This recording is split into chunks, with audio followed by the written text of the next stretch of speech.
মুখে ফের একবার শিরোনামে আইপ্যাক। তৃণমূলের ভোট কুশলী সংস্থা আইপ্যাক কি তাহলে কাজ বন্ধ করলো? জল্পনা তুঙ্গে উঠেছে। এর আগে আপনারা জানেন আইপ্যাকের অফিসে তল্লাশি চালানো হয়।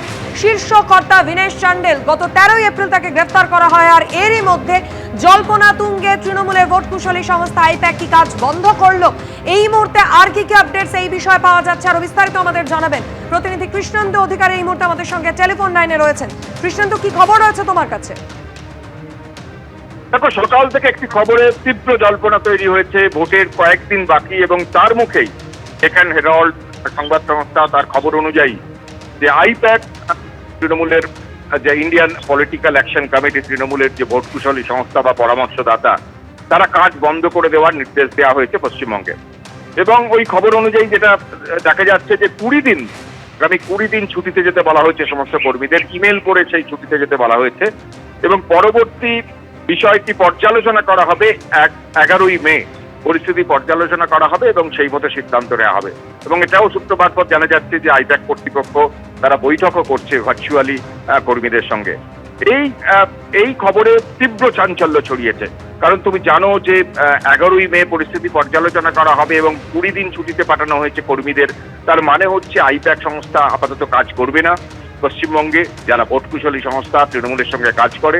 এবং পাশাপাশি 11ই মে যখন পরিস্থিতি পর্যালোচনা করা হবে তখন রাজ্যে ভোট তো দূরের কথা, ভোট তো হয়েই যাবে, এমনকি ভোটের রেজাল্টও বেরিয়ে যাবে, নতুন সরকার তৈরি হবে, মুখ্যমন্ত্রী পর্যন্ত শপথ নেবেন। সুতরাং এই পরিস্থিতিতে তীব্র জল্পনা তৈরি হয়েছে এই সংস্থার খবরে। যদিও আইপ্যাকের তরফ থেকে এখনো সরকারিভাবে কোনো প্রতিক্রিয়া দেওয়া হয়নি, কিন্তু তৃণমূলের তরফ থেকে প্রতিক্রিয়ায় এই খবরকে ভিত্তিহীন বলে দাবি করা হচ্ছে। তৃণমূলের তরফ থেকে দাবি করা হচ্ছে এটা বিভ্রান্তির চেষ্টা করা এই ভোটের মাঝখানে। এবং এটাও তৃণমূলের তরফ থেকে দাবি করা হচ্ছে যে আইপ্যাক এবং তৃণমূল একসঙ্গে আছে, তারা যুক্ত আছে এবং পশ্চিমবঙ্গের এই ভোটের মুখে ভুল তথ্য এবং ভয়ভীতি তৈরি করা হচ্ছে এবং তার মধ্যে তৃণমূল নথি স্বীকার করবে না, এমনও তৃণমূলের তরফ থেকে বিবৃতিতে জানানো হচ্ছে। এবং তুমি জানো যে প্রেক্ষাপটটা খুব ইম্পর্টেন্ট, কারণ আইপ্যাকের শীর্ষ কর্তা প্রতীক জৈনের বাড়ি জানুয়ারি মাসে ইডি গিয়েছিল তার বাড়ি এবং অফিসে, এবং সেখানে মমতা বন্দ্যোপাধ্যায় স্বয়ং, তখন মুখ্যমন্ত্রী মমতা বন্দ্যোপাধ্যায় তার পুলিশ আধিকারিকদের নিয়ে রীতিমতো সেই জায়গায় পৌঁছে সেখানে ফোল্ডার ল্যাপটপ নিয়ে সংবাদ মাধ্যমের সামনে বেরিয়ে এসেছিলেন। এবং সেই মামলা এখনো সুপ্রিম কোর্টে বিচারাধীন, সুপ্রিম কোর্টে সেই মামলা চলছে। এবং তারপর কয়েকদিন আগে আইপ্যাকের সহ প্রতিষ্ঠাতা সেখানকার ডিরেক্টর বিনেশ চান্দেলকে গ্রেপ্তার করেছে ইডি। এবং সেই গ্রেপ্তারির পর অভিষেক বন্দ্যোপাধ্যায় স্বয়ং সোশ্যাল মিডিয়ায়, সমাজ মাধ্যমে এই গ্রেপ্তারের বিরুদ্ধে তিনি তার মন্তব্য করেছেন বা তার প্রতিবাদ জানিয়েছেন। ঠিক এই প্রেক্ষাপটে ভোটের যেখানে কয়েকদিন আগে, 3-4 দিন আগে সেখানে এই খবর, ডেকান হেরাল্ডের এই খবর, তীব্র জল্পনা তৈরি হয়েছে। প্রশ্ন উঠেছে তাহলে আইপ্যাক কি পশ্চিমবঙ্গে পাত্তারি গুটাচ্ছে? আইপ্যাক কি কাজ বন্ধ করে দিচ্ছে? আইপ্যাক যে ভোট কুশলী সংস্থা, যার উপর ভিত্তি করে গ্রাসরুট লেভেলে পর্যন্ত কাজ হয়, সেই সংস্থা কি তাহলে কাজ বন্ধ করে দিচ্ছে? যদিও তৃণমূলের তরফ থেকে সেই খবর অস্বীকার করা হচ্ছে, এমনকি যার বিরুদ্ধে বা যার খবরে এত হইচই পড়েছে সেই আইপ্যাকের তরফে এখনো সরকারিভাবে অবশ্য কোনো প্রতিক্রিয়া দেওয়া হয়নি। ধন্যবাদ কৃষ্ণেন্দু। ভোটের মুখে ফের একবার শিরোনামে ভোট কুশলী সংস্থা আইপ্যাক। এর আগে আপনারা জানেন আইপ্যাকের অফিসে তল্লাশি চালানো হয়, শীর্ষ কর্তা তাকে গ্রেফতার করা হয়। আর এরই মধ্যে ফের একবার খবরের শিরোনামে আইপ্যাক। তৃণমূলের ভোট কুশলী সংস্থা আইপ্যাক কি তাহলে কাজ বন্ধ করলো? এই জল্পনা একেবারে তুঙ্গে। এখনো পর্যন্ত যেমনটা জানা যাচ্ছে আপাতত 20 দিন ছুটিতে যেতে বলা হয়েছে আইপ্যাক সংস্থার কর্মীদের। এখনো পর্যন্ত এমনটাই জানা যাচ্ছে, একেবারে ডেডলাইন বেঁধে দেওয়া হয়েছে। আরো বিস্তারিত জানাবেন প্রতিনিধি কৃষ্ণেন্দু অধিকারী আমাদের সঙ্গে রয়েছেন। কৃষ্ণেন্দু, ডেকান হেরাল্ডের যে প্রতিবেদন নিয়ে একেবারে চাঞ্চল্য ছড়িয়েছে, সেই প্রতিবেদনে ঠিক কি বলা হয়েছে? অন্যদিকে তৃণমূল কংগ্রেসের তরফ থেকেও একটা বিবৃতি সামনে এসেছে, সেই সম্পর্কেও জানতে চাইবো।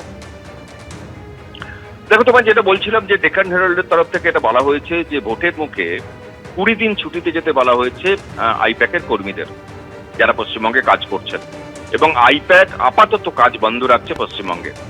যে আইপ্যাক পশ্চিমবঙ্গে তৃণমূলের হয়ে কাজ করে, পরামর্শদাতা সংস্থা এবং ভোট কুশলী সংস্থা, তারা কাজ বন্ধ রাখছে, এটা ডেকান হেরাল্ড জানাচ্ছে। এবং এটাও জানাচ্ছে যে 11ই মে পরিস্থিতি পর্যালোচনা করে তারপর পরবর্তী পদক্ষেপ ঠিক করা হবে। এই 11ই মে অর্থাৎ 20 দিন ছুটির পর যখন পরিস্থিতি পর্যালোচনা করা হবে, তুমি জানো যে ভোট পর্ব শেষ হয়ে যাবে রাজ্যের, ফলাফল প্রকাশিত হয়ে যাবে, এমনকি নতুন সরকার তার মুখ্যমন্ত্রী শপথ পর্যন্ত নেবেন। ঠিক এই প্রেক্ষাপটে এই খবর নিয়ে চাঞ্চল্য ছড়ায়। বেশ কয়েক ঘন্টা পর তৃণমূলের তরফ থেকে যেটা অফিসিয়ালি জানানো হচ্ছে যে এই খবর ভিত্তিহীন। এটা একটা বিভ্রান্তি তৈরির চেষ্টা। আইপ্যাক তৃণমূলের সঙ্গে যুক্ত আছে, এটা তৃণমূলের তরফ থেকে দাবি করা হচ্ছে এবং এটাও বলা হচ্ছে তৃণমূলের তরফ থেকে যে পশ্চিমবঙ্গে ভুল তথ্য এবং দেয়া হচ্ছে এবং সেই ভুল তথ্যের কাছে দল অর্থাৎ তৃণমূল নথি স্বীকার করবেন এবং ভোটের জবাব দেবে। অর্থাৎ তৃণমূলের তরফ থেকে এই যে খবর সকাল থেকে চাঞ্চল্য ছড়িয়েছে, একটা প্রশ্ন তুলে দিয়েছে যে এই যে আইনি পরিস্থিতি চলছে বা যে জটিলতা চলছে, প্রতীক জৈনের বাড়িতে আইপ্যাক কর্তা ইডি চলে যাচ্ছেন, সেখানে মুখ্যমন্ত্রী চলে যাচ্ছেন, সেই বিষয় নিয়ে এখনো পর্যন্ত সুপ্রিম কোর্টে মামলা চলছে। কদিন আগে আইপ্যাকের সহ প্রতিষ্ঠাতা ভিনেশ চান্দালকে গ্রেপ্তার করা হয়েছে, তার প্রতিবাদ অভিষেক বন্দ্যোপাধ্যায় সোশ্যাল মিডিয়ায় করেছেন। ঠিক এই আইনি পরিস্থিতির মধ্যে তাহলে কি আইপ্যাকের সঙ্গে সম্পর্ক ছেদ করলো তৃণমূল, বা আইপ্যাক কি তৃণমূলের সঙ্গে কাজ থেকে সরে এলো? গোটা বিষয়টি নিয়ে চাঞ্চল্যের মধ্যেই তৃণমূল অবশ্য এই খবরের সত্যতা মানছে না, এই খবরকে ভিত্তিহীন বলছে এবং এই খবরকে বিভ্রান্তির চেষ্টা বলছে। এখন আগামী দিনে এই পরিস্থিতি কোন দিকে যায়, যেহেতু এখনো মামলা চলছে, প্রতীক জৈনের বাড়িতে মমতা বন্দ্যোপাধ্যায়ের যাওয়া এবং সেখান থেকে ফাইল নিয়ে, ফোল্ডার নিয়ে, ল্যাপটপ নিয়ে ফিরে আসা, সেটা এখনো সুপ্রিম কোর্টে বিচারাধীন। আইপ্যাকের সহপ্রতিষ্ঠাতা ভিনেশ চান্দাল এখনো গ্রেপ্তার হয়ে আছেন। ঠিক এই পরিস্থিতিতে কতদূর কি পরিস্থিতি হয় সেদিকেই দেখার। কিন্তু যে সংবাদ মাধ্যমের যে খবর হইচই ফেলে দিয়েছিল, তৃণমূল তা অস্বীকার করছে। ধন্যবাদ কৃষ্ণেন্দু। বালিগঞ্জের ফার্ন রোডে ডেপুটি পুলিশ কমিশনারের ফ্ল্যাটে ইডির হানা, এই সম্পর্কে আরো বিস্তারিত জানাবেন প্রতিনিধি প্রকাশ সিনহা। আমাদের সঙ্গে রয়েছেন প্রকাশ। ফার্ন রোডে যে দুটি ঠিকানায় শান্তনু সিনহা বিশ্বাসের দুটি ঠিকানায় ইডি আধিকারিকরা হানা দিয়েছিলেন, সেখানে কি তল্লাশি অভিযান এখনো চলছে? একদম 6 ঘন্টা হয়ে গেছে তল্লাশি অভিযান চলছে এবং আমি তোমাকে দেখাচ্ছি যে ঠিক এই যে গেট তুমি দেখতে পাচ্ছ বন্ধ, গেটের ভেতরে সামনেই ডান দিকে একটা কোলাপসিবল গেট আছে এবং এই গেটের ভেতরেই কিন্তু ইডি আধিকারিক রয়েছেন, তারা ফার্স্ট ফ্লোরে রয়েছেন। অর্থাৎ 6 ঘন্টা হয়ে গেছে তল্লাশি অভিযান চলছে।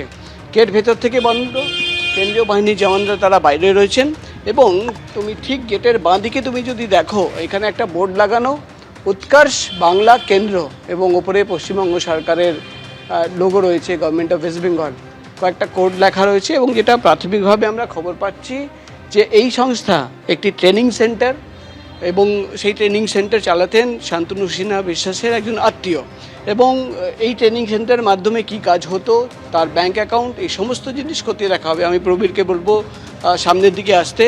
ঠিক এইখান থেকে প্রায় 50 থেকে 60 মিটার দূরে এই রাস্তা দিয়ে যখন তুমি এগোবে, বাঁ হাতে শান্তনু সিনহা বিশ্বাসের আরেকটি ফ্ল্যাট, সেখানেও কিন্তু 6 ঘন্টা ধরে তল্লাশি অভিযান চলছে। কেন?